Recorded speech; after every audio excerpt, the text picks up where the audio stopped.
would want to try. Question: how can I tell if my neighbor is superhuman? Answer: page not found. But the question that dogged me for a week straight was, given the evidence before me, was I brave enough to try? As I considered this, I mentioned the conversation I had with Jim to another, much younger neighbor. "Hey," I began, hoping she wouldn't think I was crazy. "Have you ever heard of someone building up an immunity to poison oak by, say, eating it?" Her eyes widened. "Oh my gosh, all the old-timers say that. I have no idea if it works. I honestly don't know anyone our age brave enough to try it." We laughed because it was true. We are a generation used to instant answers provided by the constant companions in our pockets. But Siri was no help in this situation. Online information, or lack of it, is only as true or helpful as the people creating content behind the screens. Sometimes you find out the best info from the old-timers. It took me a few months to get up the courage, but I finally did it. I ate a tiny piece of poison oak. Well, I technically drank it in a glass of water, hoping to lessen the chance of my lips swelling like a Botox shot gone wrong. And I used gloves. And I first made a video of my final goodbyes because I was still unsure if it was super brave or the stupidest thing I'd ever done. I didn't die, clearly. My insides didn't itch. I survived a full 24 hours with no reaction and finally let out the breath I had been holding since downing itty-bitty poison in a cup.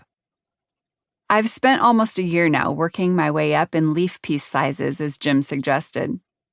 In that time, I've been wondering what other information the old-timers possess that would make my life richer, my path smoother, the heartache easier. The lines creasing Jim's face remind me that his generation won't be around forever. Before they graduate to the next life, what tips could they give me, even if they sound kooky, that would help me be more resilient, understand God better, or love others well? It's good to learn about life from those who have lived it a little longer than us. I guess that's what inspired this book. I'm not a perfect social feed of good choices, wild success, or polished beauty, but I've lived some life. And I think I've got a tip or two that could help you live the best, brightest version of yours, even if the advice sounds straight up crazy at first. Are you the type of person who cares where her life is headed? If so, and if you're brave enough, try putting some of these tips into practice. The results might surprise you. But even if the outcomes aren't perfect, you don't have much to lose by trying. It's not like I'm suggesting you eat a poisonous plant or anything. Ready? Then let's go. Love, Jessie. Disclaimer: I'm not a medical professional. You can't sue me if you try this madness and end up with poison oak down your intestines, okay? I will decline to comment. After blaming Jim. Tips about boys. Whether you're convinced guys are dumb, can't stop thinking about them, or wish you knew what you thought, there's a reason we're tackling the topic of boys first. Because guys tend to hold a lot of sway in a girl's heart. Also, because we can. And I somehow doubt you're mad at it. Tip number 1.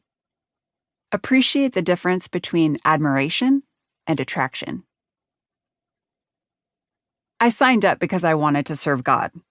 Honestly, I did. But when I got to the tropical island of Antigua for our 3-week mission trip, my focus was hijacked faster than you can say summer crush. Our assignment was to run a day camp for local kids. Yarn crafts, cheesy Bible skits, water fights, all the good stuff. In the afternoons and evenings, we worked for the local missionaries. And on the weekends, they took us on adventures like free diving for conch shells in the Caribbean and exploring remote palm-lined coves. The problem was, it didn't take long to notice that one of the young missionaries was pretty darn cute. Athletic, too.